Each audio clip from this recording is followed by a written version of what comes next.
Welcome back to council classes UP triple S C PET exam के लिए आज हम लोग मॉडल पेपर नंबर 6 सॉल्व करेंगे।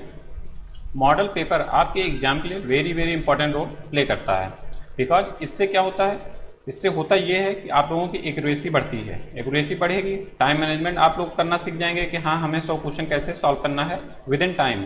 और इससे क्या होगा, लास्ट में आपको हड़बड़ाहट नहीं होगी कि हमें कौन सा क्वेश्चन करना है, कब करना है। जैसे कुछ लोग ग्राफ और तालिका को पहले करेंगे, कुछ लोग पहले जीएस को करेंगे, कुछ लोग पहले हिंदी का पैराग्राफ करेंगे। तो ये सब आप लोग मैनेजमेंट यहीं पे ही अपने घर पे ही समझ लीजिए।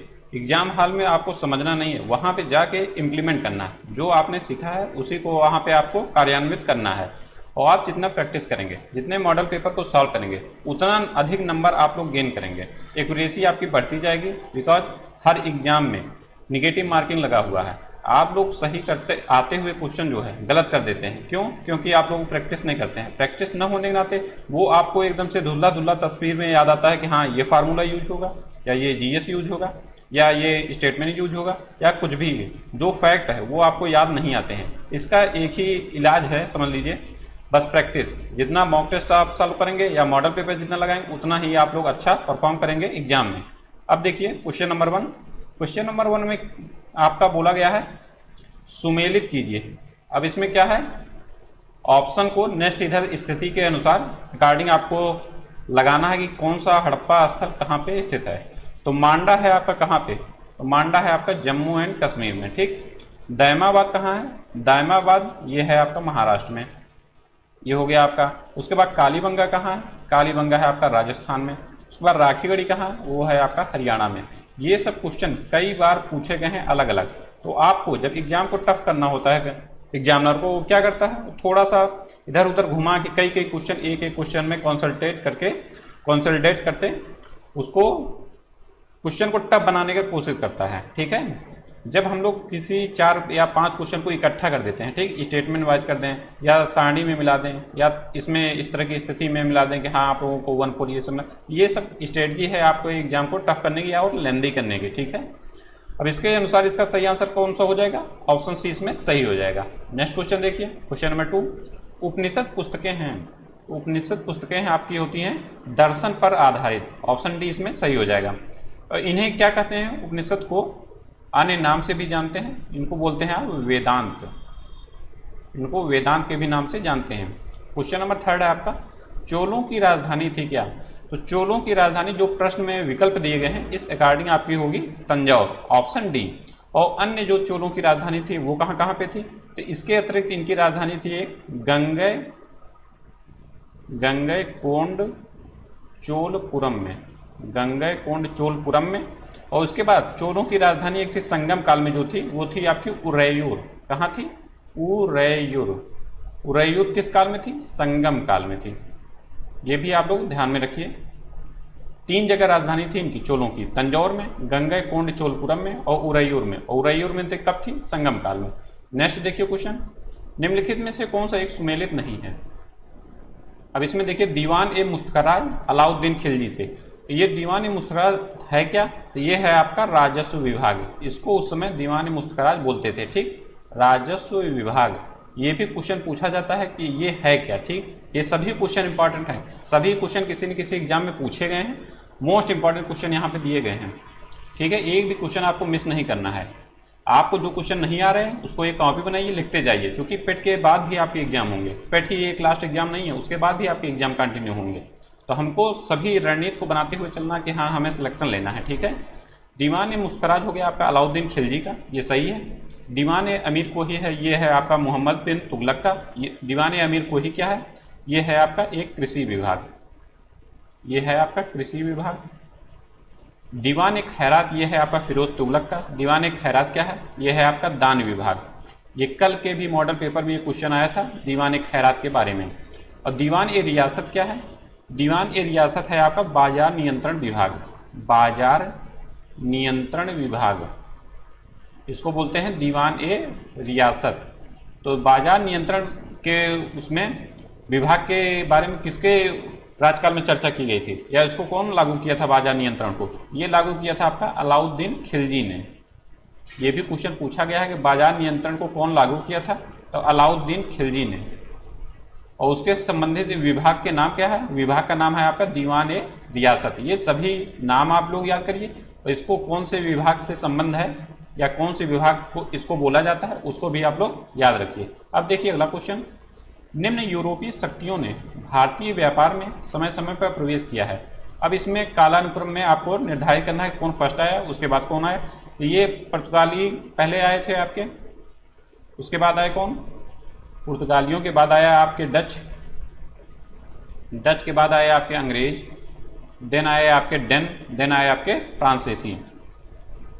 ये ऐसे क्रम है। अब इस अकॉर्डिंग इसमें सही कर लीजिए कि हाँ इसमें कौन सा विधान करता है। तो इसका सही आंसर हो जाएगा आपका बी, पुर्तगाली, उसके बाद है आपके डच, उसके बाद है आपके अंग्रेज, उसके बाद डेन यहाँ पे है नहीं, तो लास्ट में बचा फ्रांसीसी। ये हो जाएगा आपका इसका कालानुक्रम। अब देखिए नेक्स्ट क्वेश्चन, क्वेश्चन नंबर 6, 1857 की स्वाधीनता संग्राम का प्रतीक क्या था?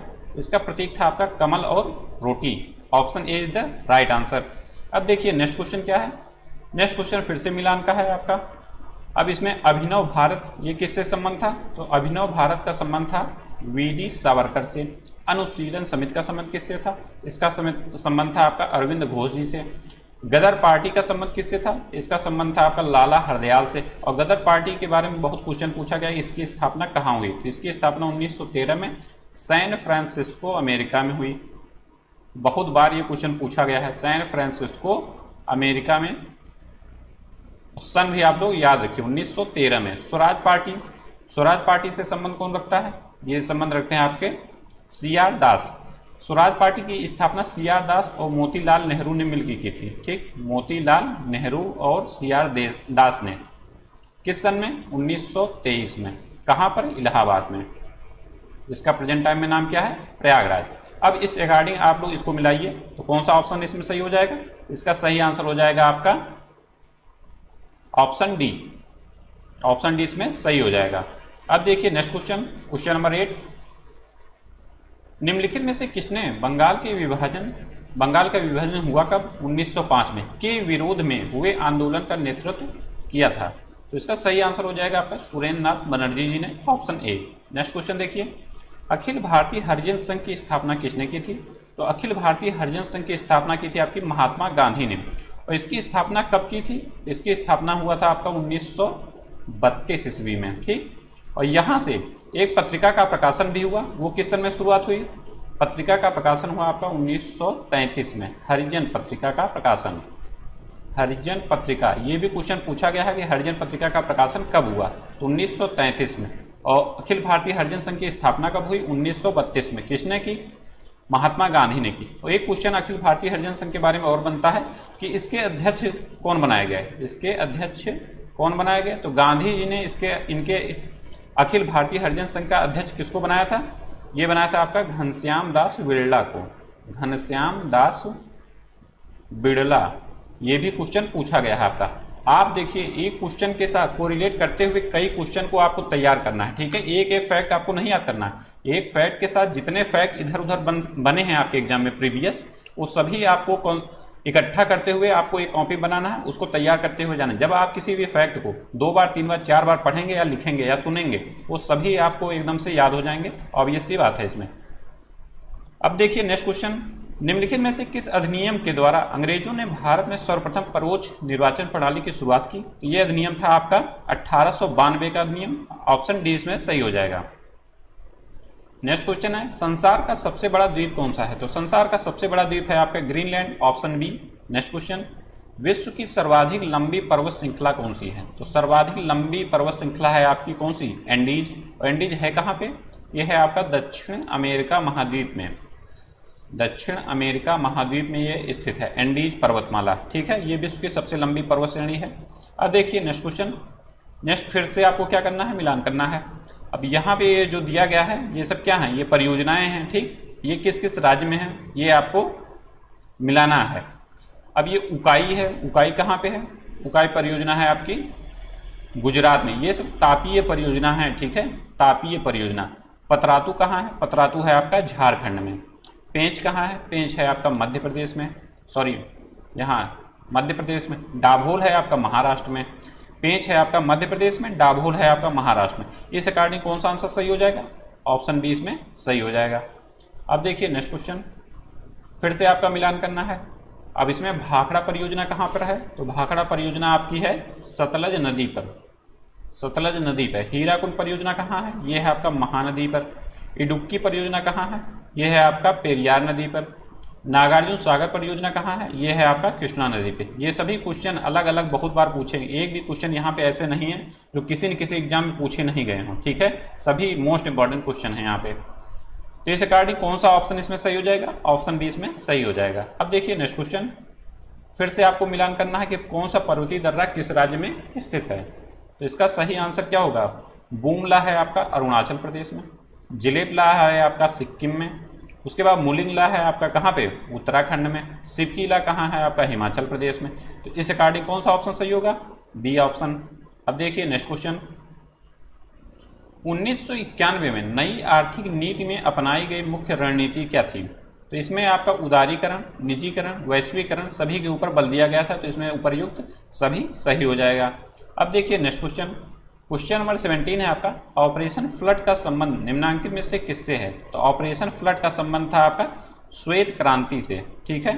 श्वेत क्रांति में किससे संबंध था आपका, दुग्ध उत्पादन में बढ़ावा देने से इसका संबंध था। अब देखिए नेक्स्ट क्वेश्चन, क्वेश्चन नंबर 18 है आपका, भिलाई स्टील संयंत्र कैसा, ये एक उपक्रम मतलब अंडरटेकिंग, उपक्रम का इंग्लिश होता है अंडरटेकिंग, ये मतलब सार्वजनिक है, निजी है, सहकारी है या सार्वजनिक निजी संयुक्त है, मतलब ये किसके अंडर में ये काम करता है, ठीक। तो भिलाई स्टील प्लांट की जो स्थापना हुई थी वो किस देश के सहायता से हुई थी, ये हुआ था आपका रसिया के सहायता से, ठीक। ये भी क्वेश्चन पूछा गया है। और ये उपक्रम है कौन सा, ये उपक्रम है आपका सार्वजनिक रूप का, ठीक। ऑप्शन ए इसमें सही हो जाएगा। अब देखिए next question, make in India कार्यक्रम का लोगो क्या है। तो मेक इन इंडिया कार्यक्रम का लोगो है आपका शेर, option A. Next question, Abid Hussain समिति का संबंध किससे है। तो आबिद हुसैन समिति का संबंध है आपका लघु उद्योग से। और इस समिति की स्थापना कब हुई, इस समिति की स्थापना हुई आपकी दिसंबर 1995 में, दिसंबर 1995 में इसकी स्थापना हुई। और इसने रिपोर्ट कब थी, इसने रिपोर्ट दी आपका जनवरी 1997 में, जनवरी 1997 में इसने अपनी रिपोर्ट दी। आबिद हुसैन समिति मोस्ट इंपॉर्टेंट समिति है। अगला क्वेश्चन है आपके सामने, ग्राम पंचायत के निर्वाचन प्रतिनिधियों का कार्यकाल कितना होता है। ये कार्यकाल होता है आपका 5 वर्ष। तो एक क्वेश्चन और बनता है कि ग्राम पंचायत के गठन के बारे में किस अनुच्छेद में उल्लेख है। ग्राम पंचायत के गठन के बारे में किस अनुच्छेद में उल्लेख है। तो ये अनुच्छेद है आपका अनुच्छेद 40, मोस्ट इंपॉर्टेंट अनुच्छेद, बहुत बार पूछा गया है। अब देखिए नेक्स्ट क्वेश्चन, वर्ष 2000 में निम्न में से किस राज्य का गठन नहीं हुआ है, ठीक। तो यहाँ पे कौन सा आंसर सही होगा, तो ये ऑप्शन सही होगा आपका तेलंगाना। और अन्य जो राज्य हैं इनकी स्थापना 2000 में तो हुई, लेकिन किस डेट को हुई, ये भी क्वेश्चन आपके बार बार आपके एग्जाम में पूछा गया। तो आपको डेट सहित सन इसमें याद करना है। तो इसमें देखिए छत्तीसगढ़ की स्थापना हुई आपकी 1 नवंबर को, छत्तीसगढ़ की स्थापना हुई आपकी 1 नवंबर 2000 को। उसके बाद उत्तराखंड की स्थापना हुई आपकी 9 नवंबर 2000 को। उसके बाद झारखंड की स्थापना कब हुई, ये हुई आपकी 15 नवंबर 2000 को, ठीक। इसी क्रम में इसको याद भी कर लीजिए कि पहले छत्तीसगढ़ की स्थापना हुई, फिर उत्तराखंड की स्थापना हुई, फिर आपकी झारखंड। चूंकि बार बार आपको कंफ्यूजन ना हो इसीलिए एक क्रम में याद करिए, एक क्रम में याद करेंगे आप डेट कभी नहीं भूलेंगे, ठीक है। और ये क्वेश्चन पूछा भी गया है कि हाँ इसका मतलब सीक्वेंस लगाइए, कौन फर्स्ट आया, कौन सेकंड आया, कौन लास्ट में आया। ये सब क्वेश्चन बार बार आपके एग्जाम में पूछे जाते रहते हैं। और ये तेलंगाना है जो है, इसकी स्थापना कब हुई थी। तो तेलंगाना की स्थापना हुई थी आपकी 2 जून 2014 को, 2 जून 2014 को इसकी स्थापना हुई थी, ठीक। ये भी आप लोग याद रखिए। अब देखिए नेक्स्ट क्वेश्चन, किसी भारतीय राज्य की प्रथम महिला राज्यपाल कौन थी। तो प्रथम महिला राज्यपाल थी आपकी सरोजनी नायडू, ऑप्शन डी। ये कहाँ की फर्स्ट महिला राज्यपाल थी, ये थी आपकी यूपी की।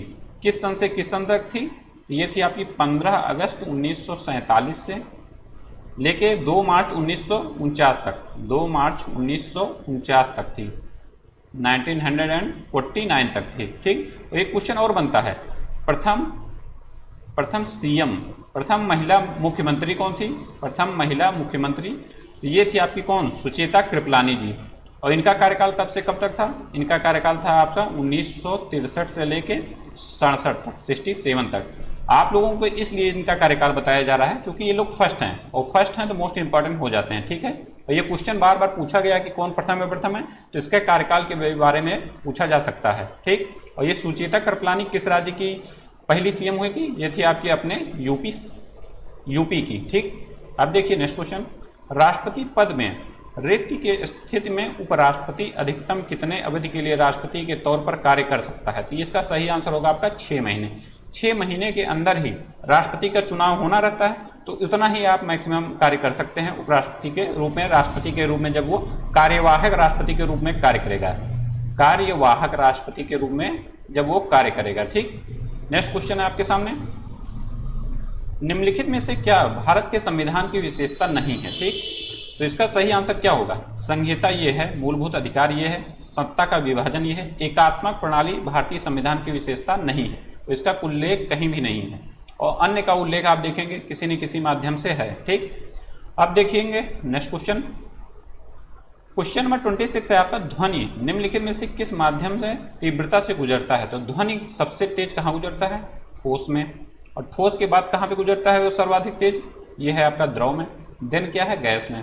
ये क्रम है इसका। इस अकॉर्डिंग कहाँ पे सर्वाधिक होगा स्पीड इसकी? ये होगी ठोस की। ऑप्शन बी इसमें सही हो जाएगा।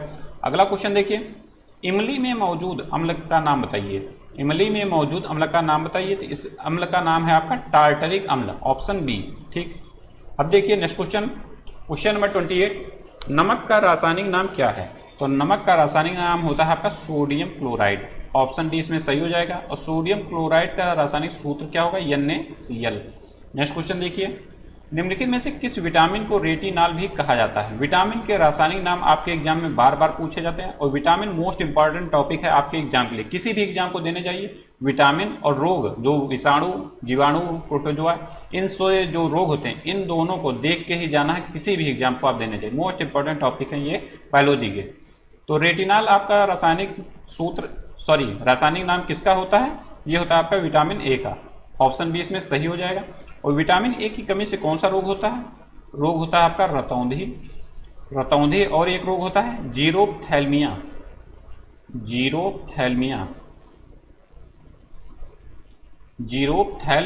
ये दोनों रोग विटामिन ए की कमी से होता है। और विटामिन ए क्या होता है? वसा में घुलनशील। ये आपको कई बार प्रैक्टिस सेट में बताया गया है। यूपी ट्रिपल की पेट की जो प्लेलिस्ट बनाई गई है उसमें कई बार ये सब क्वेश्चन आए हैं। ठीक है, कोई भी ऐसा क्वेश्चन नहीं है जो यहाँ पे न्यू होगा। कहीं न कहीं वो क्वेश्चन आपको बताए गए या क्वेश्चन फॉर्म में या एक्सप्लेनेशन में बताए जरूर गए हैं। ठीक है, अब देखिए नेक्स्ट क्वेश्चन, लौंग किससे प्राप्त होता है? तो लौंग प्राप्त होता है आपका किससे? ये प्राप्त होता है आपका फूल की कली या पुष्प की कली से। ठीक, अब इसका जो वानस्पतिक नाम होता है उसको भी जानते रहिए, क्योंकि ये क्वेश्चन तो बार बार पूछा गया है कि ये किससे प्राप्त होता है? फूल की कली से। तो इसके बारे में ये क्वेश्चन भी पूछा जा सकता है कि इसका वानस्पतिक नाम क्या होता है। तो इसका वानस्पतिक नाम है आपका साइजियम एरोमेटिकम। हम लोगों को एग्जाम को क्रैक करने के लिए एक कदम आगे बढ़ के सोचना है। जो क्वेश्चन बार बार पूछे गए हैं उनके वो जब हम लोग पढ़ें, उस टॉपिक को पढ़ें, तो थोड़ा सा डीप जाकर पढ़ें। ठीक, अब जैसे इसमें क्वेश्चन बार बार पूछा गया है लौंग किससे प्राप्त होती है? फूल की कली से। तो इसके वानस्पतिक नाम को भी आप लोग याद किए रहिए, ये भी पूछा जा सकता है। अगला क्वेश्चन है मैथ का आपका, क्वेश्चन नंबर 31, मैथ और रीजनिंग। और देखेंगे आप लोग ग्राफ और तालिका, जितने क्वेश्चन आपके पेट के एग्जाम में आने हैं, जो मॉडल पेपर में कराए जा रहे हैं, इसी तरह सेम क्वेश्चन आपके वहां पे आएंगे। बहुत टफ क्वेश्चन नहीं आएंगे। ठीक, अब आप लोगों को जितना सिंपल हो सकता है उतने सिंपल विधि से यहाँ पे बताया जाता है कि सभी हमारे साथी, सभी भाई बहन हमारे क्वेश्चन सॉल्व कर पाए। एक एक नंबर आपके एग्जाम के लिए इंपॉर्टेंट है, आने वाली किसी भी वैकेंसी के लिए। तो आपको करना, देखिए क्वेश्चन नंबर 31 में सिर्फ इतना है कि एक फार्मूला होता है ए स्क्वायर माइनस में बी स्क्वायर का। इसका फार्मूला क्या होता है? ए प्लस बी, ए माइनस बी। तो अब इसको ये इसी प्रारूप में लिखा हुआ है, तो इसको आप इसी तरह तोड़ दीजिए। इसको जब आप ओपन करेंगे तो a प्लस बी हो जाएगा, 0 प्लस 09 प्लस में 0 प्लस 03, और इसके बाद नेक्स्ट क्या हो जाएगा? 0.09 माइनस में 0.03, और ये बटे में है ही, तो इससे ये कट जाएगा। इसके बाद इसको आप माइनस कर दीजिए, तो वैल्यू क्या आ जाएगी? आपकी वैल्यू आ जाएगी 0.06, ऑप्शन बी। ऐसे आसानी से आप लोग सॉल्व कर सकते हैं। अब देखिए नेक्स्ट क्वेश्चन, कोई दुकानदार रुपये 1450 प्रति कुर्सी की दर से 10 कुर्सियां खरीदता है और भाड़े पर 600 रुपये खर्च करता है। तो 10% लाभ प्राप्त करने के लिए उसे प्रत्येक कुर्सी को कितनी कीमत पर बेचना चाहिए। तो प्रत्येक कुर्सी का दाम कितना है, 1450 रुपये है, और 10 कुर्सियाँ वो खरीदता है और 600 रुपये भाड़े पर खर्च करता है। तो एक कुर्सी पे भाड़े का खर्च कितना हो जाएगा, 600 में 10 से भाग दे देंगे, 600 में 10 से भाग दे देंगे, आ जाएगा आपका 60।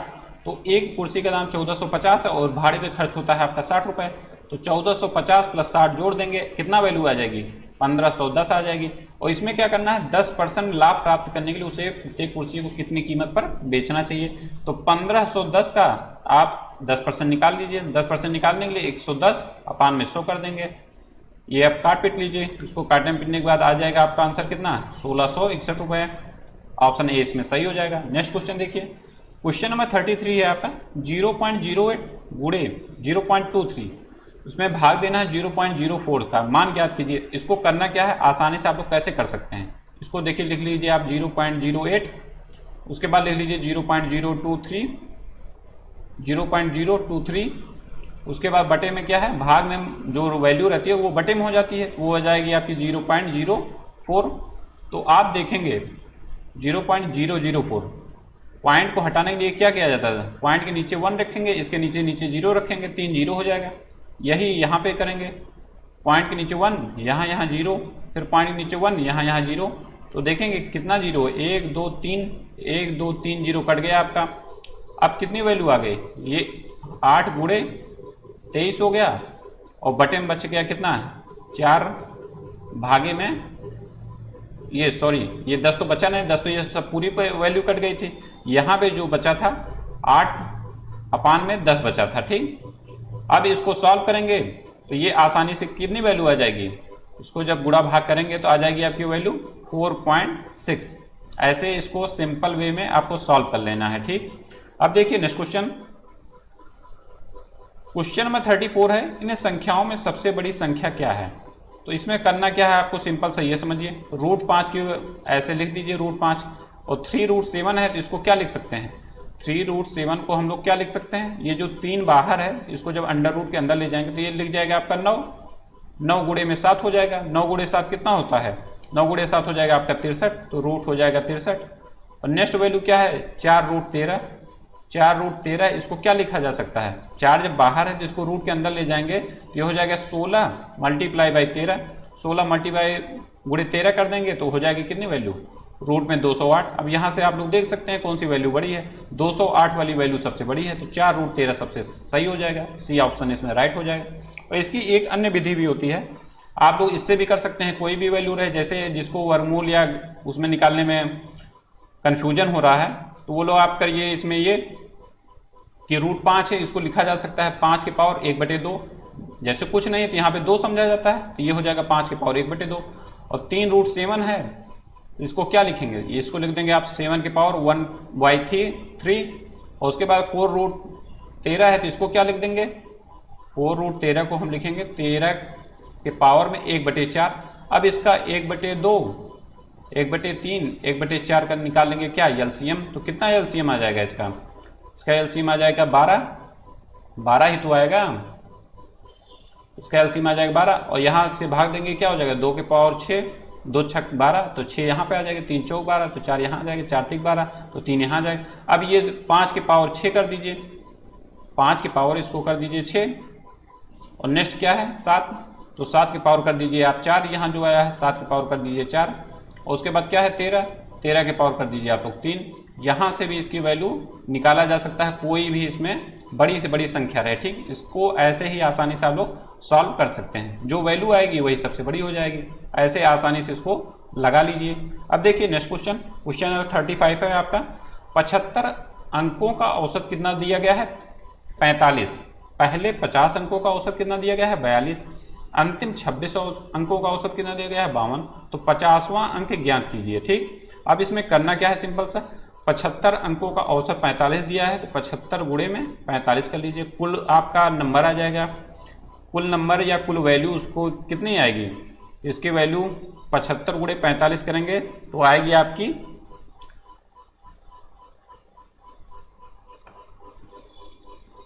75 गुणे 45 करेंगे तो कितनी वैल्यू आ जाएगी आपकी,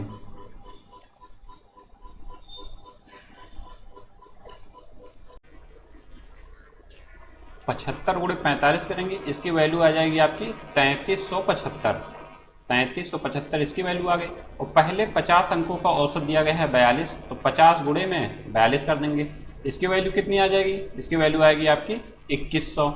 और उसके बाद बोला गया है अंतिम 26 अंकों का औसत 52 है, तो 26 गुणे में 52 कर देंगे, कितनी वैल्यू आ जाएगी इसकी, इसकी वैल्यू आ जाएगी आपकी 1352। अब इसमें करना क्या है, 50वां अंक ज्ञात कीजिए। 50वां अंक ज्ञात करने के लिए जो पूरी वैल्यू है, ठीक, 2100 प्लस में 1352 है, इसको ऐड कर लीजिए, ये आ जाएगा आपका 3452। और इसमें से करना क्या है, ये जो 75 अंकों का औसत है, औसत नहीं कुल वैल्यू जो है, औसत तो आपका 45 दिया गया है, तो 45 गुणे 75 किया तो कुल वैल्यू आ गई आपकी। तो इसको क्या करना है, इसमें से माइनस कर देना है, तो ये आपका माइनस हो जाएगा 3375। अब इसका वैल्यू आएगी 77, यही हो जाएगा आपका आंसर, ऑप्शन भी इसमें सही हो जाएगा। अब देखिए नेक्स्ट क्वेश्चन, क्वेश्चन नंबर 36। अब आ गए आप हिंदी पे, हिंदी के 5 क्वेश्चन पूछे जाएंगे। अब पवन का संधि विच्छेद क्या होगा, तो पवन का संधि विच्छेद होगा आपका पो धन अन, ऑप्शन सी इसमें सही हो जाएगा। कौन सी संधि है, ये है आपकी अयादि संधि। अयादि संधि में होता क्या है, अय आय एन अव आव जहां भी आ जाए वो हो जाएगी आपकी अयादि संधि, ठीक। पो धन अन हो जाएगा आपका पवन का।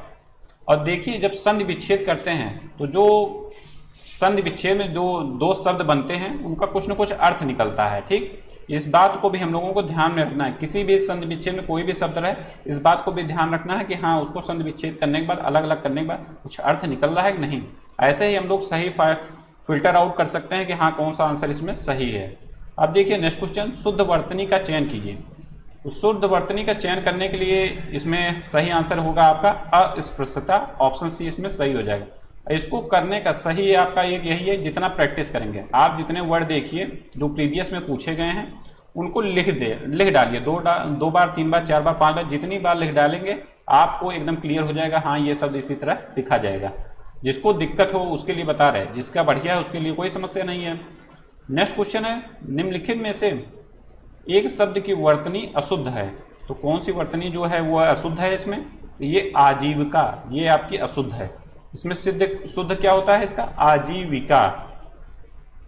आजीविका इसका शुद्ध शब्द होता है, ये ऐसे लिखा जाएगा। हाँ तो लिखिए, इसमें पहले सही है, कुमुदरी पहले सही है, सत्याग्रह पहले से सही है।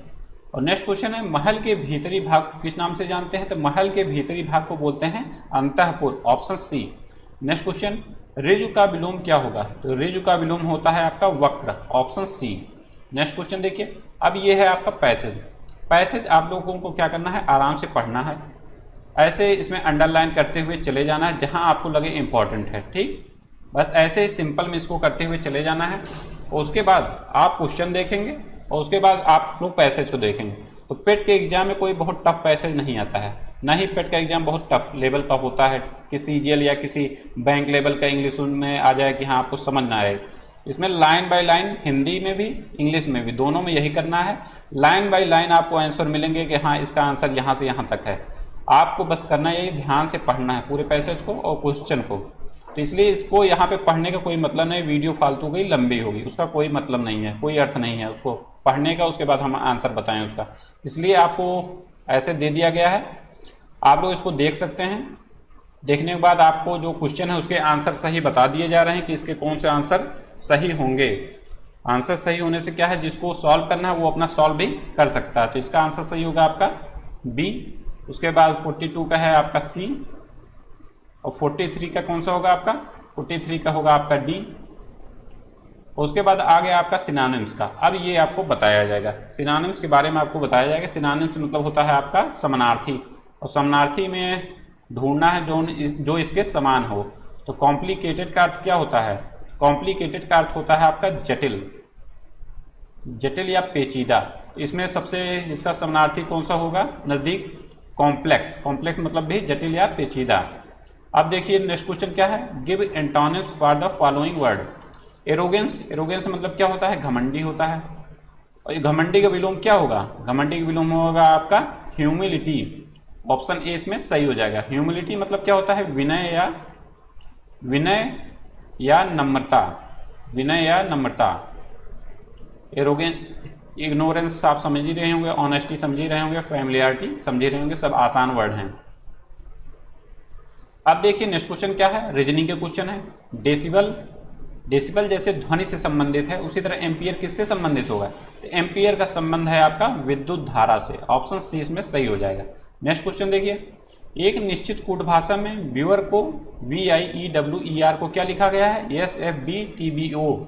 उसी कूट भाषा में इस शब्द को कैसे लिखा जाएगा। तो इस तरह के क्वेश्चन को करने के लिए सिंपल आपको क्या करना है, ABCD पूरा लिख लेना है, ABCDEFGHIJKLMNOPQRSTUVWXY एंड Z।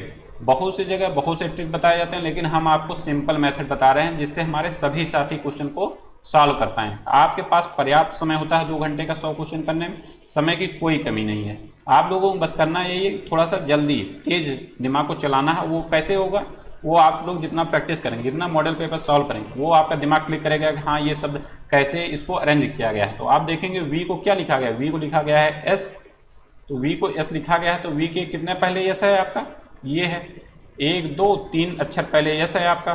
तो उसी तरह सी के पहले 3 अक्षर कौन सा है, ए बी, उसके बाद कौन सा अक्षर हो जाएगा आपका, जेड हो जाएगा।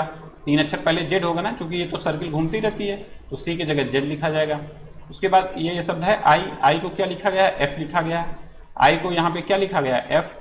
तो आई के आगे कितना है, 1 2 3 एफ आगे है। उसके बाद ए के फिर से देख लीजिए आप, ए के 3 अक्षर आगे कौन सा है, तो ए के 3 अक्षर आगे हो जाएगा आपका एक्स हो जाएगा। यही तो होगा इसमें, ये लिख लीजिए आप एक्स। अब देखिए 2 ऑप्शन आपके फिल्टर आउट हो गए, ये ए और सी तो गलत हो गया यहीं से। अब बचे बी और डी। अब देखिए नेक्स्ट मिला लीजिए, ई को क्या लिखा गया है, ई को लिखा गया है बी, तो ई को लिखा गया है कितने अक्षर आगे, 3 अक्षर आगे बी। तो यहाँ पे क्या है एस, तो एस के 3 अक्षर आगे कौन सा होगा, 1 2 3 अक्षर आगे होगा आपका कौन सा, ये हो जाएगा आपका पी। अब देखिए कौन सा आंसर मिल रहा है, ये मिल रहा है ऑप्शन बी। अब यहाँ पे इसके आगे आपको मिलाने की आवश्यकता नहीं है। आपको लग रहा है कि हाँ गलत होने की संभावना हो सकती है, तो आप पूरे अक्षर को मिला लीजिए। अब देखिए नेक्स्ट क्वेश्चन, क्वेश्चन नंबर 48 है आपका। 5 सदस्य हैं, KLMNO का एक परिवार है, उनमें से एक शादीशुदा जोड़ा है, ओ क्या है, अविवाहित है, और के का भाई है। तो आप बना लीजिए, ओ क्या है, के का भाई है। जैसे जैसे क्वेश्चन में बोलते जाए ऐसे वैसे आपको लिखते हुए चले जाना है, बस आराम से आपके क्वेश्चन सॉल्व हो जाएंगे। उसके बाद बोला गया है क्या, एन जो है ओ की बहन है, एन क्या है, ओ की बहन है, एन बना लिए, एन है आपकी बहन ओ की। उसके बाद क्या बोला गया, एम क्या है, एकमात्र विवाहित महिला है। एम जो है ये एकमात्र क्या है, विवाहित महिला है। आप लोग इसको समझ लीजिए, एम क्या है, विवाहित महिला है, और एन की माँ है। एन की क्या है, ये माँ है, बना दीजिए माँ। उसके बाद एल और ओ समूह से मात्र 2 पुरुष हैं, एल और ओ जो है यही 2 पुरुष हैं, एक ये पुरुष है, एक क्या है पुरुष, एल। तो ये जो हो गया माँ, और बोला गया है क्वेश्चन में क्या, एक ही विवाहित जोड़ा है, तो ये तो हो गया पुरुष, और ये है भाई, ये है बहन, तो ये इसकी माँ है, यही तो इसकी माँ बताया गया है। तो इसकी तो कोई संभावना ही नहीं बनती है कि हाँ ये इसका हस्बैंड होगा। तो ये इसका हस्बैंड कौन हो जाएगा, एम का हस्बैंड हो जाएगा पति, एल, एम का पति हो जाएगा एल, एम का पति हो गया एल। तो एल और ओ समूह से मात्र 2 पुरुष हैं, तो के के पिता कौन है, पूछा गया क्वेश्चन में के पिता कौन है। तो के का भाई है कौन, ओ, और ओ की बहन है एन, तो एन के माँ कौन है, एम, और एम का पति हो गया एल। तो के पिता कौन हो जाएंगे, के पिता हो जाएंगे आपके एल। ऑप्शन इसमें कौन सा सही हो जाएगा, ऑप्शन डी इसमें सही हो जाएगा। ऐसे ही आसानी से आपको जैसे जैसे क्वेश्चन में बोला गया वैसे वैसे लिखते हुए चले जाइए, आराम से सभी क्वेश्चन सॉल्व हो जाएंगे। अब देखिए अगला क्वेश्चन आपका 27 सितंबर को शनिवार है, तो उसी वर्ष 27 अक्टूबर को कौन सा दिन होगा। अब देखिए 27 सितंबर को तो शनिवार है, और सितंबर महीने कितने का होता है, ये होता है आपका 30 का। 3 दिन इसमें बचा, तो 3 दिन ये हो गया। उसके बाद 27 दिन और इसमें ऐड करना है, क्योंकि 27 अक्टूबर को पूछा गया है, तो 27 इसमें ऐड कर दिए, कितना हो गया वैल्यू, 30 हो गया। इसमें क्या करना है, 7 से भाग देना है। 7 से क्यों भाग दिया जाता है, ये आपको बार बार बताया गया है कि 7 दिन पे ही दिन अल्टरनेट होते हैं। वीक में दिन कितने होते हैं, 7 होते हैं, तो वो जैसे रविवार है फिर 7 दिन बाद आपका उसी दिन सेम हो जाएगा, इसीलिए 7 से डिवाइड किया जाता है। 7 से जब आप भाग देंगे तो 7 चौक 28, 2 दिन आपका बच गया। 2 दिन बच गया तो इसमें क्या करेंगे, शनिवार में 2 दिन आप लोग जोड़ देंगे। शनिवार में 2 दिन जोड़ेंगे, आपका हो जाएगा रविवार एंड सोमवार। 2 दिन जोड़े तो सोमवार आया ना, तो ये हो जाएगा आपका ऑप्शन डी इसमें सही हो जाएगा। अब देखिए नेक्स्ट क्वेश्चन क्या है। नेक्स्ट क्वेश्चन आपका निर्देश 4 शब्द दिए गए हैं जिनमें किसी न किसी तरह से समान है, एक असमान है, उसको छांटना या चयन करना है। ठीक, अब है ये ताजमहल आगरा, इंडिया गेट नई दिल्ली, विक्टोरिया स्मारक कोलकाता, कोणार्क उड़ीसा, सबके सब हैं तो उसी जगह पे। लेकिन ये इसमें देखेंगे ऑप्शन में ये ए बी सी क्या है, ये हैं आपके स्मारक, ये हैं आपके स्मारक, ये हैं आपके स्मारक। और कोणार्क क्या है, कोणार्क उड़ीसा का क्या है, ये एक शहर है। तो इसमें सही आंसर कौन सा हो जाएगा, ऑप्शन डी इसमें सही हो जाएगा। अब देखिए नेक्स्ट क्वेश्चन, क्वेश्चन नंबर 51, जून 2022 कौन भारतीय प्रेस परिषद की पहली महिला अध्यक्ष बनी है। जो फर्स्ट है वो तो इम्पॉर्टेंट है ही, बट जहां पे महिला आ जाए वो मोस्ट इंपॉर्टेंट क्वेश्चन हो जाता है आपके एग्जाम के लिए। तो पहली महिला अध्यक्ष कौन बनी है, ये बनी है आपकी न्यायमूर्ति रंजना प्रकाश देसाई जी। ऑप्शन सी इसमें सही हो जाएगा। अब देखिए नेक्स्ट क्वेश्चन, ये क्वेश्चन और बन सकता है कि भारतीय प्रेस परिषद के प्रथम अध्यक्ष कौन बने थे। भारतीय प्रेस परिषद जो थे इसके प्रथम अध्यक्ष बने कौन थे, फर्स्ट अध्यक्ष कौन बने थे, तो ये थे आपके न्यायमूर्ति JR मुधोलकर। न्यायमूर्ति JR मुधोलकर। ये क्वेश्चन भी पूछा जा सकता है, चूंकि प्रेजेंट टाइम में ये चयन हुआ है तो पहला भी पूछा जा सकता है। न्यायमूर्ति JR मुधोलकर, न्यायमूर्ति JR मुधोलकर, ये इसका फर्स्ट भारतीय परिषद के अध्यक्ष नियुक्त हुए थे। और प्रेजेंट टाइम में महिला अध्यक्ष कौन नियुक्त हुई हैं, ये हुई हैं आपकी रंजना प्रकाश देसाई जी।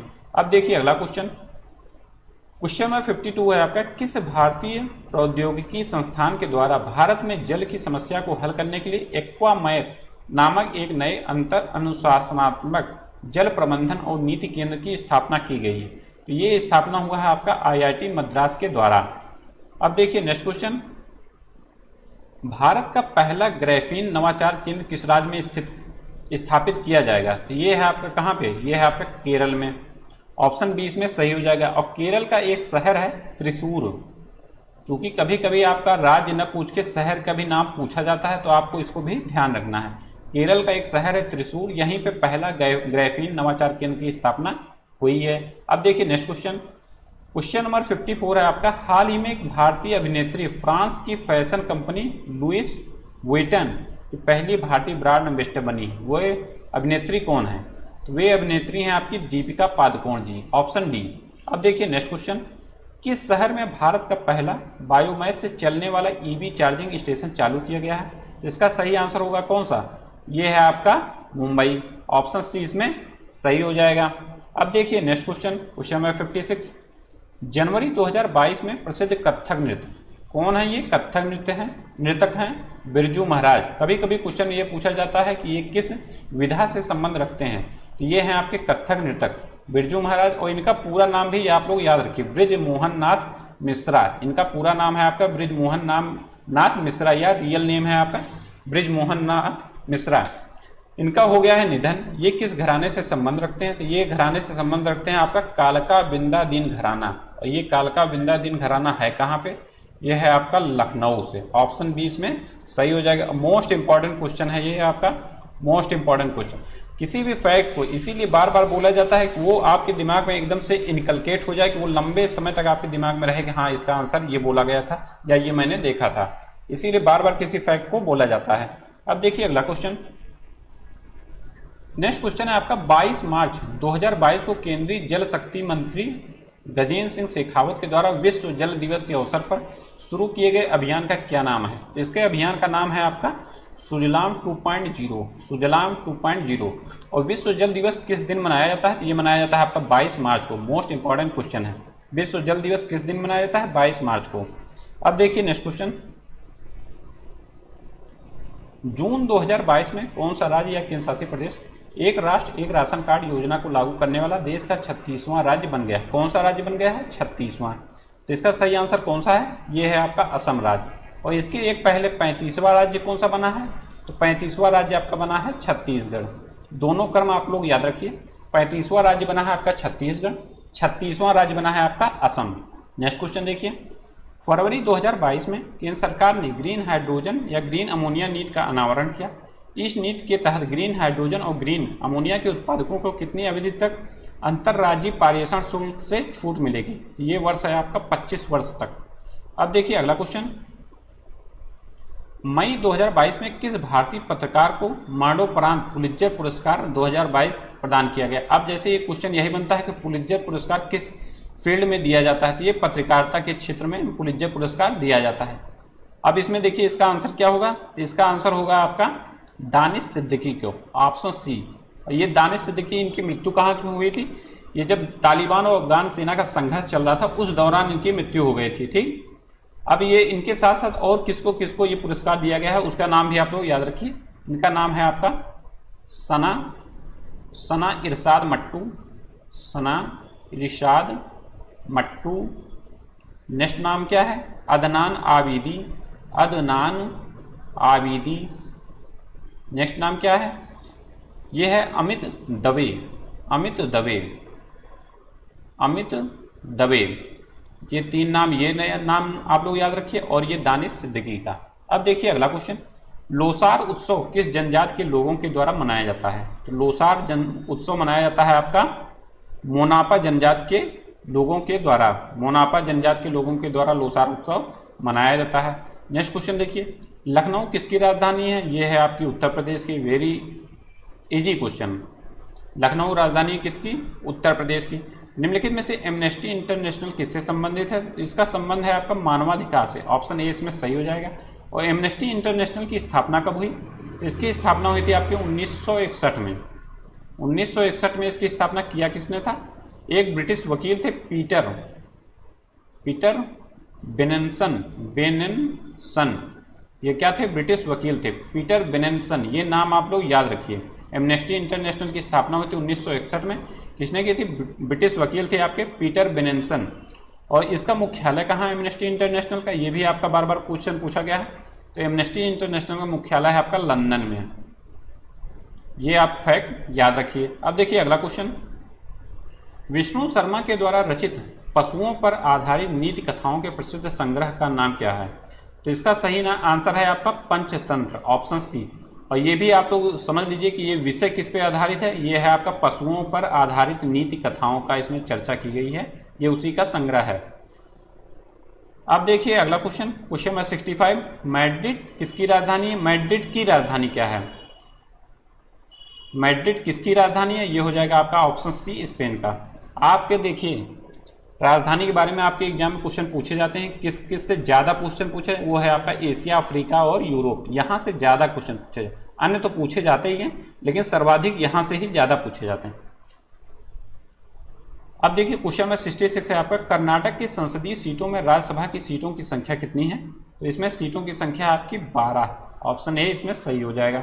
नेक्स्ट क्वेश्चन देखिए, प्रतिवर्ष अंतर्राष्ट्रीय महिला दिवस कब मनाया जाता है? ये महिला दिवस मनाया जाता है आपका 8 मार्च को। और इस वर्ष 2022 में महिला दिवस की थीम क्या है? तो 2022 में इस वर्ष की थीम है आपकी एक सतत कल के लिए आज लैंगिक समानता। एक सतत कल के लिए आज लैंगिक समानता। थीम मोस्ट इंपॉर्टेंट है, आज लैंगिक समानता। और थीम मुश्किल से 15 या 20 हैं ऐसे जिनके बारे में आपके पूछा जाता है कि हाँ इस वर्ष की थीम क्या है। आपको सभी थीम ऐसे ही मॉडल पेपर प्रैक्टिस सेट के माध्यम से कई बार बताया गया है। मोस्ट इंपॉर्टेंट जितने हैं सभी के सभी बता दिए गए हैं। और आपको करना सिर्फ यही है कि याद हैं तो बहुत अच्छा है, नहीं याद हैं तो आपको लिखिए, उसको लिखिए और रटिए, क्योंकि आपको एग्जाम को क्रैक करना है तो आपको करना तो है ही। अब देखिए अगला क्वेश्चन नंबर 68 है आपका, बिरसा मुंडा जनजातीय नायक पुस्तक किसने लिखी है? तो इसके लेखक हैं आपके प्रोफेसर आलोक चक्रवाल, ऑप्शन डी। अगला क्वेश्चन देखिए, वर्ष 2021 का world games athlete of the year पुरस्कार किसे प्रदान किया गया? ये पुरस्कार प्रदान किया गया किसको? ये पुरस्कार प्रदान किया गया आपका PR श्रीजेश को। और world games athlete of the year प्रथम बार किस भारतीय को प्रदान किया गया था? फर्स्ट भारतीय फर्स्ट भारतीय जिसे ये प्रदान किया गया था वो कौन है?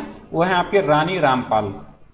रानी रामपाल को आप सभी लोग जानते होंगे, ये हैं आपकी हॉकी खिलाड़ी, महिला हॉकी खिलाड़ी, महिला हॉकी खिलाड़ी, महिला हॉकी खिलाड़ी। और ये किस वर्ष इनको दिया गया था? ये दिया गया था 2020 में। ये सभी आपके लिए एग्जाम के लिए बहुत ही इंपॉर्टेंट है। फर्स्ट है आपके रानी रामपाल और ये है महिला हॉकी खिलाड़ी, 2020 में दिया गया। और 2021 के लिए किसको दिया गया? PR श्रीजेश को। अब देखिए अगला क्वेश्चन, नोबेल पुरस्कार 2021 के विजेताओं के संबंध में सही कौन सा नहीं है? इसमें देखिए अर्थशास्त्र के लिए David Card, Joshua D Angrist, Guido W Imbens, ये सही है आपका। शांति के लिए मारिया रेस्सा, दिमित्री मुरातोव, ये भी सही है। साहित्य के लिए अब्दुल रज्जाक गुरनाह, ये भी सही है। चिकित्सा के लिए किसको दिया गया? चिकित्सा के लिए आपका मिलान गलत है। तो इसमें सही कौन है? तो चिकित्सा के लिए दिया गया है आपका David Julius, David Julius, David Julius and David Julius. ये किस देश से संबंधित हैं? ये है आपका है अमेरिका से, ठीक, ये अमेरिका से संबंध रखती हैं। उसके बाद अन्य जो जिसको दिया गया वो है आपका आर्डम पाटापोसियन, आर्डम पाटापोसियन। ये किस देश से हैं? ये हैं आपके लेबनान में जन्मे अमेरिकी नागरिक, लेबनान में जन्मे अमेरिकी नागरिक। अब देखिए नेक्स्ट क्वेश्चन क्या है? नेक्स्ट है आपका हिंदी का गद्यांश। 5 नंबर आपका आएगा इंग्लिश में पैसेज और 10 नंबर आएगा आपका हिंदी में। फ्री के नंबर है 15 के 15 नंबर। आप लोग आसानी से करना क्या है, पैसेज को आराम से पढ़ते हुए जाना है, अंडरलाइन करते हुए जाना है। 2 से 3 बार आप पढ़ेंगे और क्वेश्चन को देखेंगे, लाइन बाय लाइन आपको आंसर मिल जाएगा। इसमें कोई दिक्कत वाली बात नहीं है। और पैसेज पढ़ने का यहाँ कोई अर्थ नहीं है, वीडियो फालतू की लंबी होगी, उसमें कोई समझने या समझाने जैसा तो कोई है नहीं। आप लोग पढ़िए, उसका आंसर करिए। अब आपको आंसर बता दिया जा रहा है, जिसको सॉल्व करना है वो लोग सॉल्व कर सकते हैं। ये ऐसा ना रहे कि हाँ मेरा सही है कि नहीं है ये आपको पता ही ना चले, तो इसलिए आंसर आपको बता दिया जा रहा है। 71 को हो जाएगा आपका D, उसके बाद 72 का होगा आपका कौन सा? ये होगा आपका D। 73 का क्या होगा? 73 को होगा आपका C। 74 का आंसर हो जाएगा आपका A। 75 का आपका आंसर होगा B। 76 का आपका आंसर होगा, सॉरी फिर देखिए पैसेज आ गया, फिर आपको वही काम करना है। पैसेज को ध्यान से पढ़ लीजिए, पूरा आपको दे दिया जा रहा है, आप आराम से इसको पढ़ लीजिए। उसके बाद आप लोग आराम से क्वेश्चन को सॉल्व करिए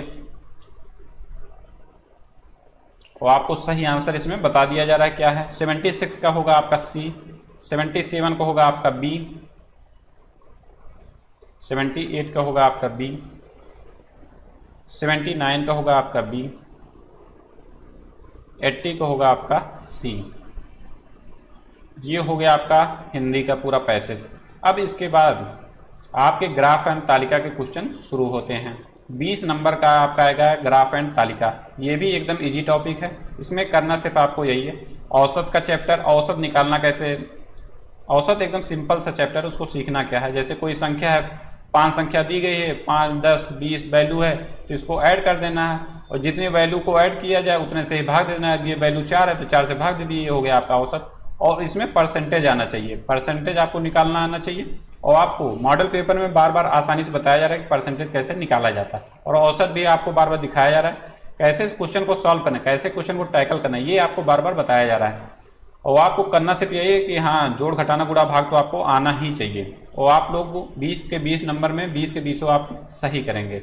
अब देखिए इसमें क्वेश्चन में क्या बोला गया है, निम्नांकित ग्राफ का अध्ययन कीजिए जो एक स्कूल XYZ विभिन्न वर्षों में 10वीं कक्षा की परीक्षा में उपस्थित होने वाले लड़कों और लड़कियों की संख्या को दर्शाता है। अब इसमें करना क्या है, क्वेश्चन देखिए। क्वेश्चन है आपका 2012 और 2013 में, 2012 और 13 में 10वीं कक्षा की परीक्षा देने वाले लड़कों की कुल संख्या, 2012 और 15 में 10वीं कक्षा में परीक्षा देने वाली लड़कियों की कुल संख्या का अनुपात कितना है। अब इसमें क्या करना है, सिंपल सा 2012 और 13 के लड़कों की संख्या को ऐड कर लीजिए। तो देखिए इसमें जो आगे वाला है वो है आपका लड़कों का, और जो सेकंड वाला ये है आपका लड़कियों का। ये यहाँ पे डिनोट किया रहेगा कि हाँ चिन्ह के द्वारा कि किसका क्या होगा, ठीक। अब देखिए इसमें करना सिर्फ आपको सिंपल सा यही है कि 2012 और 13 में जोड़ लेना है। तो 2012 और 13 की वैल्यू को देखिए आप, इसको ऐड करिए इसको ऐड करेंगे 2012 और 13 को, तो ये वैल्यू आ जाएगी आपकी क्या 250 प्लस में 300।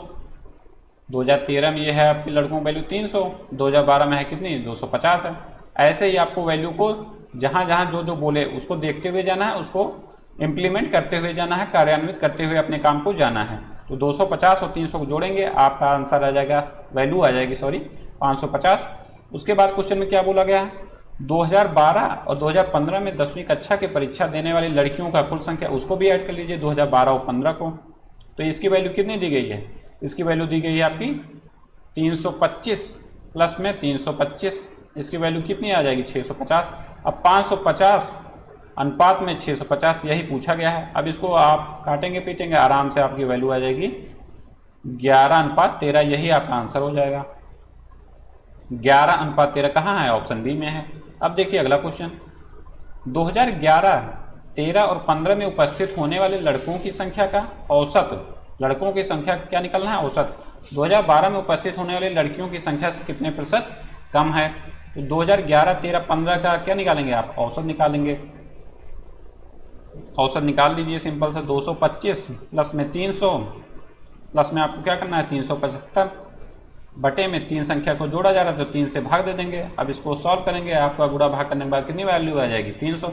और 2012 में उपस्थित लड़कियों की संख्या कितनी है, 2012 में उपस्थित लड़कियों की संख्या आपकी कितनी 325 है ये, तो इसकी वैल्यू है आपकी 325। और ये बोला गया है कि कितने प्रतिशत कम है, तो 325 माइनस में क्या करेंगे 325 माइनस में 300, और किसके रिस्पेक्ट में बोला जाए वो होगा आपका नीचे, तो लड़कियों के रिस्पेक्ट में बोला गया है तो ये हो जाएगा आपका नीचे। गुणे 100 करेंगे, इसको गुणा भाग करेंगे, वैल्यू कितनी आ जाएगी 7.7 आ जाएगी। 7.7 आ गई आपकी इसकी वैल्यू, ये हो जाएगा इसका आंसर। अब देखिए अगला क्वेश्चन क्या बोला है, 2012, 2013 और 2015 में उपस्थित होने वाली लड़कियों की कुल संख्या 5 वर्षों में उपस्थित होने वाली लड़कों की संख्या से कितने प्रतिशत कम है। अब इसमें क्या करना है, उपस्थित लड़कियों की संख्या देखिए 2012, 13, 15 में, फिर आ जाइए आप ग्राफ पे, अपने ग्राफ पे आ गए। अब इसको 2012, 13, 15 में उपस्थित लड़कियों की कुल संख्या कितनी है, ये है आपकी 325, उसके बाद है आपका 350, उसके बाद है आपका 325, उसके बाद इसको ऐड कर दीजिए, ये आ जाएगी वैल्यू कितनी 1000। उसके बाद बोला गया सभी 5 वर्षों में उपस्थित लड़कों की कुल संख्या, उसको ऐड कर लीजिए। सभी 5 वर्षों में लड़कों की संख्या को ऐड करेंगे, कितनी वैल्यू आएगी, ये है आपकी 225 प्लस में 250 प्लस में वैल्यू है आपकी 300 प्लस में है आपकी 280 प्लस में है आपकी 375, इस सब को ऐड करेंगे वैल्यू आ जाएगी आपकी 1430। अब इसमें बोला गया है कितने प्रतिशत कम है, तो 1430 माइनस में क्या करेंगे 1000 कर देंगे, 1430 माइनस में 1000, इसको कहीं ऐसा लिख देते हैं थोड़ा साफ जगह पे, 1430 माइनस में 1000 हो गया, अपान में जिसके रिस्पेक्ट में बोला जाए वो होगा आपका नीचे, तो 1430 गुणे में 1000 कर देंगे आप, गुणे में 1000 कर देंगे, इसको आप सॉल्व करेंगे, आ जाएगा आपका आंसर 30.1%, ये हो जाएगा आपका आंसर 30.1%, ऑप्शन बी। अब नेक्स्ट क्वेश्चन क्या बोला गया, वर्ष 2011 से 15 तक परीक्षा में उपस्थित होने वाले लड़कों की संख्या का औसत क्या है। अब इसमें क्या करना है, सिंपल से जोड़ लेना है, फिर 2011 से 15 तक के लड़कों का औसत, तो 2011 से 15 तक के लड़कों का औसत अभी आपने निकाला था, कितना निकाला था, ये निकाला था 1430, योग निकाला था 1430, औसत निकालने के लिए क्या करेंगे 1430 में 5 से भाग दे देंगे, इसका आंसर कितना आ जाएगा 286 आ जाएगी वैल्यू इसकी, 286, जितनी संख्या है उसने उसको आपने जोड़ा ही था, तो 286 आ गई आपका औसत, उसमें 5 से भाग दिया, 286 आपका औसत आ गया। अब नेक्स्ट क्वेश्चन क्या बोला गया है, वर्ष 2013 में परीक्षा में उपस्थित होने वाली लड़कियों की संख्या में पिछले वर्ष की तुलना में कितने प्रतिशत वृद्धि हुई है। तो 2013 में देखिए लड़कियों की संख्या कितनी है, तो 2013 में लड़कियों की संख्या है आपकी कितनी 350, और पिछले वर्ष कितनी है संख्या 325। अब कितने प्रतिशत की वृद्धि हुई है पिछले वर्ष से, पिछले वर्ष के रिस्पेक्ट में बोला गया है कि कितनी वृद्धि हुई थी, ये हो जाएगा आपका नीचे, 325 को कर दीजिए आप नीचे, और 350 माइनस में 325 मल्टीप्लाई बाई 100। अब इसको सॉल्व करेंगे, वैल्यू आ जाएगी आपकी 7.7%, यही हो जाएगा आपका आंसर 7.7%, ये हो गया आपका आंसर। अब देखिए नेक्स्ट है आपका 86 से 90 तक। क्वेश्चन नंबर 86 से 90 तक देखिए आप क्या दिया गया है। दंड आरेख बार ग्राफ 5 साल की अवधि के दौरान संस्थान ए और बी में व्यावसायिक पाठ्यक्रम के लिए नामांकित विद्यार्थियों की संख्या को दर्शाया गया है। अब क्वेश्चन को पढ़िए और ग्राफ के अकॉर्डिंग आप लोग उसका आंसर कीजिए। अब देखिए क्वेश्चन में क्या बोला गया है। 2014, 16 और 18 के दौरान संस्थान ए में नामांकित विद्यार्थियों की संख्या संस्थान बी में 5 वर्षों के दौरान नामांकित विद्यार्थियों की कुल संख्या का कितना प्रतिशत है। तो 2014, 16 और 18 के दौरान संस्थान ए देखिए, और इसमें देखिए संस्थान ए और बी आपको दिखाया गया है। संस्थान ए आपका जो फर्स्ट वाला है ये है आपका संस्थान ए, सेकंड वाला है आपका संस्थान बी। ऐसे ही ग्राफ में आपको डिनोट किया गया रहेगा कि हाँ किसका क्या है, ठीक। वो आपको पूरा एकदम दिखेगा कि हाँ किसकी वैल्यू क्या बताई गई है, किसको कैसे चिन्हित किया गया है, ये आपको देखना है। सावधानी पूर्वक क्वेश्चन को सॉल्व करना है। अब देखिए इसमें बोला गया था 2014, 16 और 18 में ए में नामांकित विद्यार्थियों की कुल संख्या, तो इसको कर लीजिए ऐड। इसको वैल्यू को ऐड करेंगे कितना आएगा, 160 है, उसके बाद है आपका 300, उसके बाद है आपका कितना 260। इसको वैल्यू को ऐड करेंगे आ जाएगा आपका 720। उसके बाद बोला गया था 5 संस्थानों में बी में नामांकित विद्यार्थियों की कुल संख्या, तो 5 संस्थानों में बी में नामांकित विद्यार्थियों की कुल संख्या को ऐड कर लीजिए, तो ये वैल्यू आ जाएगी आपकी 225 हो गया। उसके बाद है आपका 360, उसके बाद है आपका क्या 375, उसके बाद है आपका 325, उसके बाद वैल्यू दी गई है आपकी 225। इन सभी को ऐड करेंगे वैल्यू आ जाएगी आपकी 1510। अब बोला गया है कितना प्रतिशत है, ठीक। तो अब इसमें 720 आया है इसका ए का, और बी का कितना आया है 1510 आया है। अब इसमें बोला गया कितना अभी प्रतिशत है, तो 720 डिवाइड बाई 1510 और इसमें गुणा कर देंगे 100 से, इसकी वैल्यू आ जाएगी 47.7%। ये इसका आंसर हो जाएगा 47.7%। ऐसे आसानी से आप लोग क्वेश्चन को सॉल्व कर ले सकते हैं।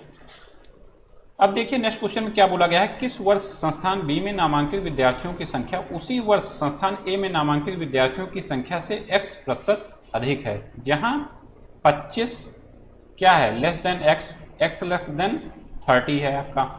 अब देखिए क्वेश्चन में क्या करना है आपको। किस वर्ष संस्थान बी में नामांकित विद्यार्थियों की संख्या उसी वर्ष संस्थान ए में नामांकित विद्यार्थियों की संख्या से x% अधिक है, जहां 25 less than x less than 30 है। अब आपको करना क्या है, वर्ष 2014 में निकाल लेना है।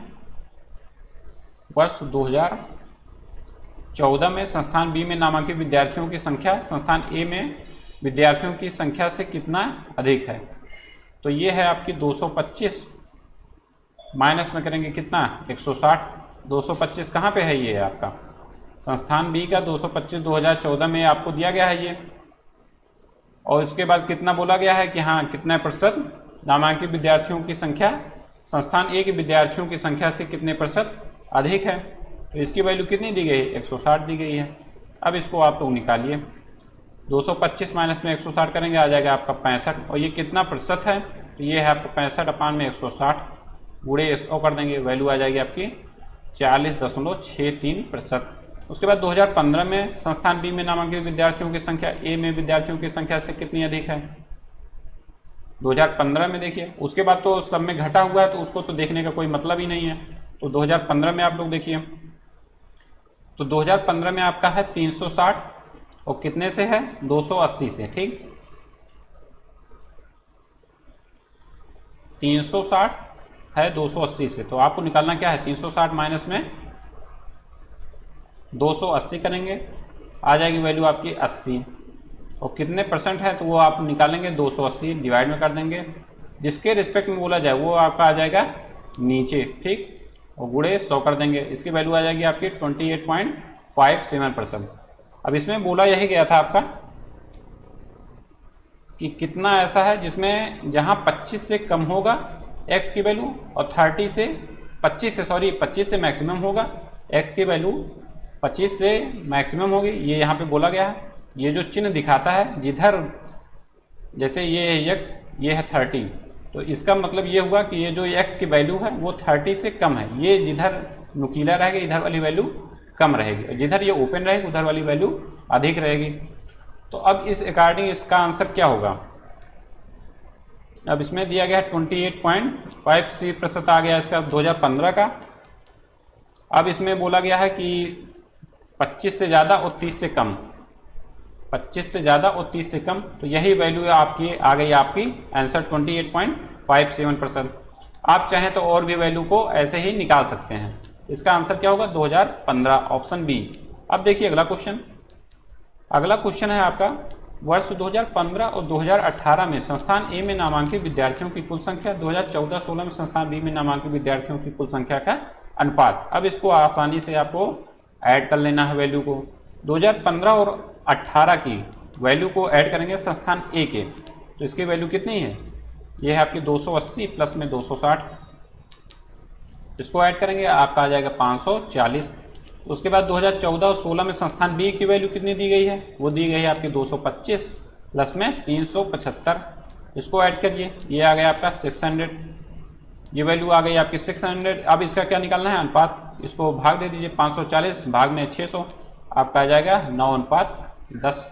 आप उसको अनुपात लिखिए या बटे में लिखिए, बात एक ही है। इसका अनुपात है आपका 9:10, ऑप्शन बी इसमें सही है। अब देखिए अगला क्वेश्चन, क्वेश्चन नंबर 89 है आपका। संस्थान बी में 2015, 16 और 18 में नामांकित हुए विद्यार्थियों की संख्या, औसत संख्या 2017 में संस्थान ए में नामांकित विद्यार्थियों की संख्या से कितने प्रतिशत अधिक है। अब इसमें फिर वही करना है, 2015, 16 और 18 में वैल्यू को उसको क्या निकालना है, औसत। तो ग्राफ देखिए आप लोग, 2015, 16 और 18, अब इसको ऐड करिए। 2015 में है आपका 360, 2016 में है आपका 375, उसके बाद 2018 में कितनी है 225। अब इसको ऐड करेंगे, आ जाएगा आपका 960, इसका औसत निकालेंगे, आपका आ जाएगी वैल्यू 320। उसके बाद बोला गया है 2017 में संस्थान ए में नामांकित विद्यार्थियों की संख्या वो कितनी है, तो 2017 में ए में नामांकित विद्यार्थियों की संख्या है आपकी 250। अब कितने प्रतिशत अधिक है, तो 320 माइनस में 250 कर देंगे, 320 में से 250 घटा देंगे तो कितना आ जाएगा, ये आ जाएगा आपका 70। और किसके रिस्पेक्ट में बोला गया वो हो जाएगा आपका नीचे, तो 250 नीचे हो गया, गुणे में 100, आपकी वैल्यू आ जाएगी कितनी 28%। यही हो जाएगा आपका answer 28, option A. Next question बोला गया 5 वर्षों के दौरान संस्थान बी में नामांकित विद्यार्थियों की औसत संख्या। औसत संख्या तो निकालने बोल दिया जाए तो एकदम समझ लीजिए एकदम आसान क्वेश्चन है। अब बी में नामांकित विद्यार्थियों की कुल संख्या जितनी है उसको आप लोग ऐड करिए। बी में नामांकित संख्या आपको देखिए एक बार बताया गया था, ये 1510 है, तो 1510 में सिर्फ सिंपल सा यही कर देना है कि 5 से भाग दे देना है, वैल्यू कितनी आ जाएगी 302। ऐसे ही जब आप लोग कैलकुलेशन को करिए उसको ध्यान में रखते हुए जाइए कि हाँ कहाँ पे क्या है, ये नहीं कि एक ही चीज़ को बार बार हम लोग कर रहे हैं, समय आपका वेस्ट हो रहा है। ऐसे ही ध्यानपूर्वक आपको करना है। इसका आंसर हो जाएगा आपका 302, ऑप्शन सी इसमें सही हो जाएगा। अब नेक्स्ट देखिए, नेक्स्ट है आपका तालिका से संबंधित क्वेश्चन। 2015 से 2019 तक उत्पादन टन में दिया गया है, तालिका का अध्ययन करें और इसका उत्तर दें। जौ के औसत उत्पादन और चावल के औसत उत्पादन में अंतर कितना है, तो जौ का कहाँ, ये जौ है और चावल ये है, तो इन दोनों को वैल्यू को क्या करना है, ऐड करना है, उसके बाद औसत निकाल लेना है। तो जौ का औसत आप निकालिए, इसको पूरी वैल्यू को ऐड करेंगे, यहाँ से यहाँ तक पूरा यहाँ से यहाँ तक की वैल्यू को ऐड करेंगे, कितना आएगा, ये आ जाएगा आपका 3900। औसत निकालने के लिए जितनी संख्या उतने से भाग देंगे, 1 2 3 4 5 है 5 संख्या, तो 5 से भाग दे देंगे, कितनी वैल्यू आ जाएगी आपकी 780 आ जाएगी। और चावल का इसी तरह ऐड करेंगे, चावल की वैल्यू ऐड करेंगे, कितना आएगा 2745, इसमें 5 से भाग दे देंगे, इसकी वैल्यू कितनी आ जाएगी 549 आ जाएगी। अब इसमें क्या निकालना है, दोनों में डिफरेंस करना है, तो 780 माइनस में 549 कर देंगे, 780 में से 549 घटाएंगे, कितनी आएगी, आ जाएगा आपका वैल्यू 231, यही हो जाएगा आपका आंसर। नेक्स्ट क्वेश्चन देखिए क्या बोला गया है। वर्ष 2015 की तुलना में 2019 में मक्का के उत्पादन में कितने प्रतिशत वृद्धि हुई है, तो 2015 में देखिए मक्का कितना है 2015 में, और फिर 2019 में ये है आपका मक्का 490 से हुआ है कितना 840। अब इसको निकालने के लिए क्या करेंगे, कितनी प्रतिशत की वृद्धि हुई है, किसके रिस्पेक्ट में बोला गया है 2015 के, तो 490 आपका हो जाएगा नीचे। उसके बाद 840 माइनस में 490 गुणे में 100 कर देंगे। अब इसको सॉल्व करेंगे, वैल्यू कितनी आ जाएगी आपकी 840 माइनस में 490 अपान में 490 गुणे 100, वैल्यू आ जाएगी आपकी 71.43%। ऑप्शन सी इसमें सही हो जाएगा। अगला क्वेश्चन बोला गया है गत वर्षों की तुलना में गन्ने के उत्पादन में सबसे अधिक वृद्धि किस वर्ष में दर्ज की गई है। अब ये थोड़ा सा लेंदी क्वेश्चन है। अब इसमें क्या करना है, सभी वर्ष को आपको निकालना है गन्ने के, 2015 से 16, 16 17, 17 से 18, 18 से 19 सभी को आपको निकालना है। अब देखिए 2016 में कितनी हुई, तो ये हुई आपकी 1120 माइनस में 1000 अपान में 1000 गुणे में 100 करेंगे तो वैल्यू कितनी आ जाएगी, इसको काट पीट के वैल्यू आएगी आपकी 12%। और फिर 2016 हो गया आपका, 2016 में कितना है, 2016 में आपका आया 12.12%। और 2017 में कितना आएगा, अब इसमें देखिए कितना बढ़ा है, 2017 में करना है 1250 लिख दीजिए। पिछले वर्ष कितना है, पिछले वर्ष है आपका 1120 लिख दीजिए। उसके बाद बटे में किससे बढ़ा है, तो 1120 से बढ़ा, तो इसके रिस्पेक्ट में बोला गया है कितनी प्रतिशत वृद्धि हुई है, इसी के रिस्पेक्ट में बोला गया है 2016 के, तो 2016 की वैल्यू नीचे आएगी, जिसके रिस्पेक्ट में बोला जाए वो हमेशा आपका नीचे रहेगा। और गुणे में 100 कर देंगे, आपकी वैल्यू कितनी आ जाएगी 11.60% ये जाएगी आपकी वैल्यू। और 2018 में भी आपको इसी तरह करना है। 2018 के लिए 1325 माइनस में 1250 अपान में 1250 मल्टीप्लाई बाई 100, वैल्यू कितनी आ गई आपकी, ये आ गई आपकी 6%। और 2019 के लिए इसी तरह करिएंगे आप, तो 2019 में है आपका कितना 1450, 2018 में कितना है उसको आप माइनस कर देंगे 1325 अपान में 1325 गुणे में 100, इस वैल्यू को सॉल्व करेंगे ये आ जाएगा आपका 9.43%। अब इसमें सर्वाधिक कितना है, तो सर्वाधिक आपका है 2016 में कितनी आई थी 12% वैल्यू आई थी, 2016 में सर्वाधिक है, यही इसका आंसर हो जाएगा। ऐसे कुछ क्वेश्चन आपके कैलकुलेटिव ज़्यादा रहते हैं, आपको करना सिर्फ यही है, सिंपल सा आराम से माइंड को रिलैक्स करते हुए कैलकुलेशन को करते हुए चले जाना है। अब देखिए 94 में क्या बोला गया, तालिका में दी गई अवधि में गेहूं का औसत उत्पादन कितना है। तो औसत उत्पादन करने के लिए फिर से आपको क्या करना है, गेहूं के वैल्यू को पूरा ऐड कर लेना है, 2500 प्लस में 4218 प्लस में 3482 प्लस में 4500 प्लस में 3300, इस पूरे गेहूं के वैल्यू को ऐड करेंगे, आपकी वैल्यू कितनी आएगी, आपकी वैल्यू आएगी आपकी 18000। औसत निकालने की जितनी संख्या है तो उतने से भाग दे देंगे, 5 से भाग दे देंगे, कितनी वैल्यू आ जाएगी आपकी 3600, यही आपका आंसर हो जाएगा। ऑप्शन ए इसमें सही है। नेक्स्ट क्वेश्चन क्या बोला गया, वर्ष 2017 में सभी फसलों का औसत उत्पादन वर्ष 2018 में गन्ना उत्पादन से कितना कम या अधिक है।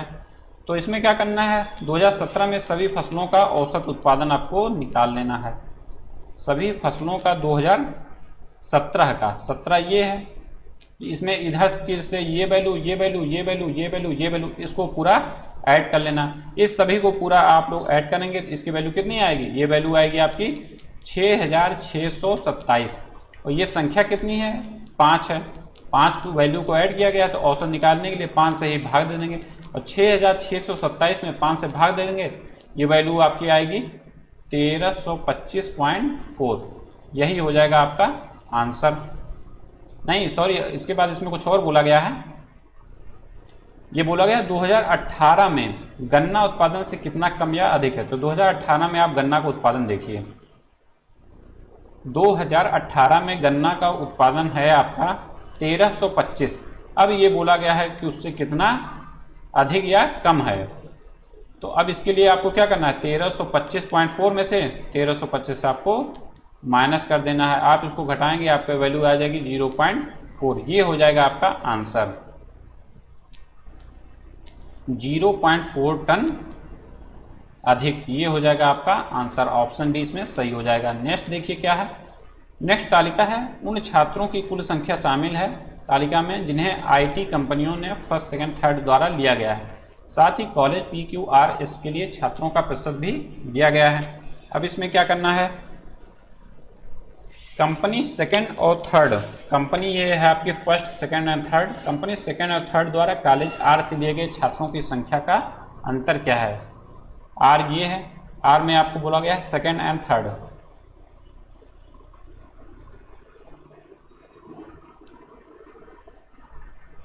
Second and third, second and third में कितना है, सेकंड कंपनी सेकंड एवं थर्ड द्वारा कॉलेज आर से लिए गए छात्रों की संख्या का अंतर, किससे लिए गए, कॉलेज आर से लिए गए छात्रों की संख्या का अंतर सेकंड एवं थर्ड में। तो सेकंड एवं थर्ड में जब आप निकालेंगे तो आपकी वैल्यू क्या आएगी, ये है इसकी वैल्यू 2400, 2400 का 25%, तो 2400 का आप 25% निकालेंगे कितना आ जाएगा, 2400 पूरे 25 अपान में 100, इसकी वैल्यू सॉल्व करेंगे आ जाएगा आपका 600। उसके बाद बोला गया है क्या, कंपनी थर्ड में, कंपनी थर्ड की वैल्यू कितनी है 1500, 1500 मल्टीप्लाई बाई कितने प्रतिशत है 25, 1500 को 25% निकाल देंगे, इसकी वैल्यू कितनी आ जाएगी, इसकी वैल्यू आ जाएगी आपकी 375। अब बोला गया कितने का अंतर है, 600 में से 375 घटा देंगे, आपकी वैल्यू आ जाएगी कितनी 225, यही हो जाएगा आपका आंसर, ऑप्शन बी इसमें सही है। अब देखिए अगले क्वेश्चन क्या बोला गया, कंपनी थर्ड के द्वारा कॉलेज पी से लिए गए तथा कंपनी फर्स्ट के द्वारा कॉलेज क्यू से लिए गए छात्रों की संख्या का अंतर क्या है। अब देखिए कॉलेज कंपनी थर्ड के द्वारा कॉलेज पी में, कंपनी थर्ड है और कॉलेज पी में ये है कितना 32% है, 1500 का कितना निकालेंगे 32%, 1500 32 अपान में 100, इस वैल्यू को निकालेंगे आपका आ जाएगा 480। उसके बाद क्या बोला गया है, कंपनी फर्स्ट के द्वारा कॉलेज क्यू से, कंपनी फर्स्ट के द्वारा कॉलेज क्यू से 1800 को 32%, 1800 का 32%, इसकी वैल्यू सॉल्व करेंगे क्या आएगी 576 आएगी। अब बोला गया अभिष्ट अंतर, तो 576 में से 480 आप लोग घटा देंगे, कितनी वैल्यू आ जाएगी 96, यही हो जाएगा आपका answer, option D, option D इसमें सही हो जाएगा। अब क्या है नेक्स्ट क्वेश्चन, कॉलेज एस की तुलना में कॉलेज पी से तीनों कंपनियों ने कुल कितने अधिक छात्र लिए हैं। अब इसके लिए क्या करना है, सभी को वैल्यू को निकालना है कॉलेज एस से, कॉलेज एस से 16%, 18% और 23%, सभी वैल्यू को आपको क्या करना है निकालना है। तो पहले शुरुआत से आप लोग करिए 1800 गुणे 16 अपान में 100, उसके बाद क्या है, उसके बाद है आपका सेकंड वाला कितना है 2400, 2400 का कितना परसेंट निकालना है 18%, 18 डिवाइड बाई 100, उसके बाद कितना है 1500, 1500 कितना परसेंट निकालना है 23%, 23/100 हो जाएगा। अब इस सब वैल्यू को आप लोग निकालेंगे तो कितना आएगा, इसका वैल्यू आ जाएगा आपका 288, इसकी वैल्यू आ जाएगी आपकी 432, इसकी वैल्यू आ जाएगी आपकी काटने पीटने के बाद कितनी 345। अब इसको क्या कर लेना है, तीन के तीनों को ऐड कर लेना है, आ जाएगा आपकी वैल्यू 1065। अब उसके बाद क्या बोला गया था क्वेश्चन में, कॉलेज पी से तीनों कंपनियों ने कुल कितने अधिक छात्र लिए हैं। अब कॉलेज पी में भी ऐसे ही करना है आपको, सिंपल सा कॉलेज पी के परसेंटेज निकाल लीजिए, 1800 में 24 में 100 से भाग देंगे तो इसकी वैल्यू कितनी आ जाएगी, इसकी वैल्यू आ जाएगी आपकी 432, उसके बाद 1800 फिर नेक्स्ट क्या है 27, 1800 पी में फिर तो आपका कितना है 27 है, यही तो वैल्यू है आपकी, बिल्कुल यही है। अब इसका हो जाएगा 1800 मल्टीप्लाई बाई 27 हो गया, उसके बाद डिवाइड बाई 100। अब इसकी वैल्यू कितनी आ गई, इसकी वैल्यू आ गई आपकी 648 आ गई। उसके बाद थर्ड क्या है 1800 गुणे क्या है वैल्यू परसेंटेज 32 डिवाइड बाई 100। अब इसको सॉल्व करेंगे कितना आ जाएगा, यह आ जाएगा आपका 480। अब तीनों के वैल्यू को ऐड कर लीजिए, 432 प्लस में 648 प्लस में 480, यह आ जाएगा आपका कितना, यह आ जाएगा आपका 1560।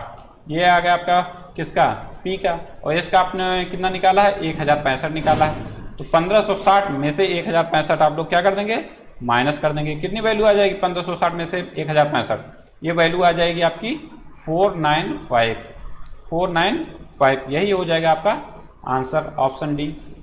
अब देखिए नेक्स्ट क्वेश्चन क्या बोला है, कंपनी सेकंड द्वारा कॉलेज पी आर और एस के लिए छात्रों की कुल संख्या कितनी है। कंपनी सेकंड के लिए पी आर और एस, कंपनी सेकंड के लिए देखिए पी आर और एस।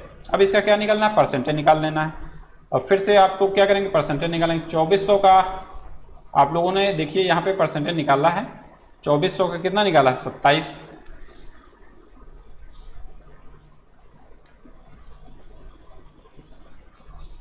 कंपनी सेकंड के लिए आप लोगों ने परसेंटेज निकालना है कहीं पे, कहीं नहीं निकाला है शायद।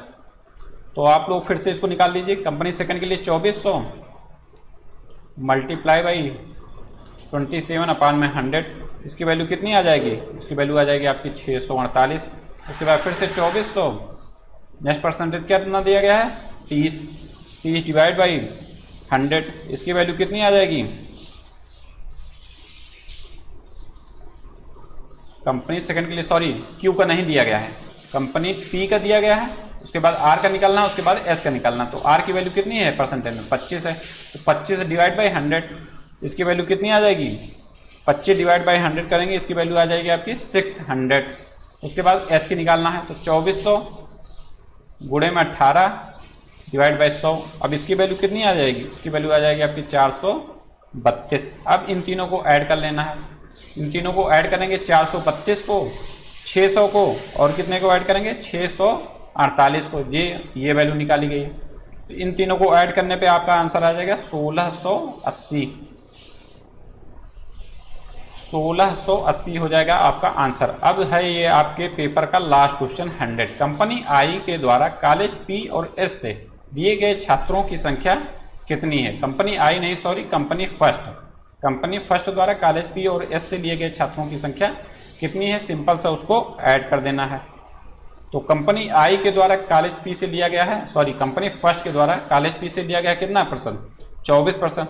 तो 1800 को 24% हम लोगों ने यहाँ निकाला था, कितनी वैल्यू आई थी? 432 आई थी। 432 ये हम लोगों ने निकाला था, इसको लिख दीजिए आप। उसके बाद क्या बोला गया था? एस की। तो कंपनी फर्स्ट के द्वारा एस में कितने हैं? ये है आपकी 1600%। और 1800 का 16%, तो ये भी आपकी वैल्यू निकाली गई थी। ये आपकी वैल्यू कितनी आई थी? ये आई थी आपकी 288। अब इन दोनों वैल्यूओं को ऐड करेंगे, 432 प्लस में 288, कितनी वैल्यू आ जाएगी? ये आ जाएगी आपकी 720। यही हो जाएगा आपका आंसर। ऐसे ही सिंपल से आपको गुणा भाग करते हुए चला जाना है, जितना जितना क्वेश्चन में बोला गया है। आसानी से 20 के 20 क्वेश्चन आप लोग सॉल्व कर सकते हैं। अब मिलते हैं नेक्स्ट वीडियो में नेक्स्ट मॉडल पेपर के साथ। Thank you so much.